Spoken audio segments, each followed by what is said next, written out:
ہمارے اوپر ایک اعتراض، ایک سوال کہ شیعہ حضرات خمس تو دیتے ہیں، زکوٰۃ نہیں دیتے، اور قرآن میں تو بار بار آیا ہے اقیموا الصلاۃ وآتوا الزکوٰۃ، اقیموا الصلاۃ وآتوا الزکوٰۃ۔ قرآن تو بار بار کہتا ہے کہ نماز قائم کرو اور زکوٰۃ دو، نماز قائم کرو اور زکوٰۃ دو۔ تو شیعہ تو زکوٰۃ مخصوص چیزوں پہ دیتے ہیں، وہ بھی جو صاحب نصاب ہوگا وہ زکوٰۃ دے گا، اور قرآن تو سب سے کہہ رہا ہے کہ نماز قائم کرو۔ جب نماز بغیر نماز کے لیے کوئی نصاب کی ضرورت ہے، نماز تو سب پر واجب ہے، تو زکوٰۃ سب پر واجب کیوں نہیں ہے؟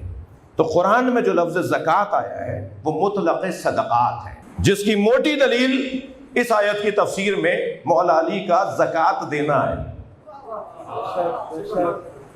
ہر صدقہ اللہ کی راہ میں جو دیا جائے وہ زکوٰۃ ہے۔ لہذا آپ آتے جاتے نماز تو پڑھتے ہیں، آتے جاتے اگر آپ صدقہ 10 روپے 20 روپے 5 روپے جس کی جو توفیق ہو، وہ اگر اپنے گھر میں کوئی ڈبہ بنا لے، کوئی جگہ پر جمع کرتا رہے، اور یا جہاں نماز پڑھنے جا رہا ہے جس مسجد میں، وہاں اگر کوئی صندوق رکھا ہوا ہے وہاں اگر کوئی صدقہ روزانہ ڈالتا رہے، تو گویا وہ عمل کر لے گا کہ وہ زکوٰۃ کو ادا کر رہا ہے، یعنی وہ صدقہ ادا کر رہا ہے، صدقہ ادا کر رہا ہے۔ تو نماز بھی پڑھ لی اور صدقہ بھی دے دیا۔ حالت رکوع میں زکوٰۃ دینے والا تمہارا مولا ہے۔ یہ 3 مولاؤں کا ذکر کرنے کے بعد دے تو دیا اللہ نے، اب ہر ایک کو تو ہر چیز ملتی نہیں ہے، پہلے تیاری کروائی 6 صفتیں اپناؤ، اور اس کے بعد پھر مولا دے دیے کہ 3 تمہارے مولا ہیں۔ تو جسے اللہ دیتا ہے نا تو ہر ایک کو اس کے وزن کے مطابق دیتا ہے، ہر ایک کو ہر چیز نہیں دیتا۔ ہاں، قسمت والے لوگ ہیں جنہیں یہ 3 مولا نصیب ہوئے ہیں، اللہ کی ولایت، رسول اللہ کی ولایت، حالت رکوع میں زکوٰۃ دینے والی کی ولایت۔ یہ کم بات نہیں ہے، یہ جو قابلیت ہے نا اسے ایجاد کرنا ہے۔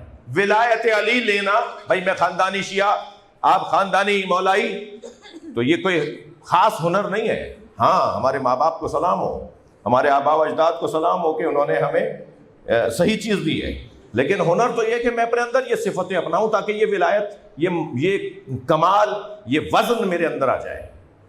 ہر ایک کو اللہ ہر چیز نہیں دیتا، ہر جگہ ہر سواری نہیں چلتی، ہر رن وے پر ہر جہاز نہیں اترتا، ہر گھر میں فرشتہ نہیں اترتا، ہر ایک کو ولایت علی نہیں ملے گی۔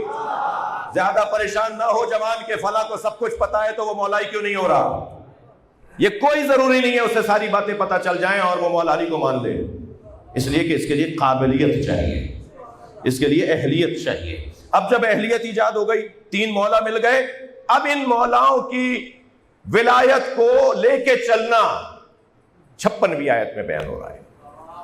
وَمَن يَتَوَلَّ اللَّهَ، جس نے اللہ کو مولا مانا، وَرَسُولُهُ، جس نے اللہ کے رسول کو مولا مانا، وَالَّذِينَ آمَنُوا، اور جس نے اس مومن کو جو حالت رکوع میں پہلے بات ہو گئی نا، اس مومن کو اپنا مولا مان لیا، وہ کون ہے؟ ہمیشہ غالب رہنے والی جماعت۔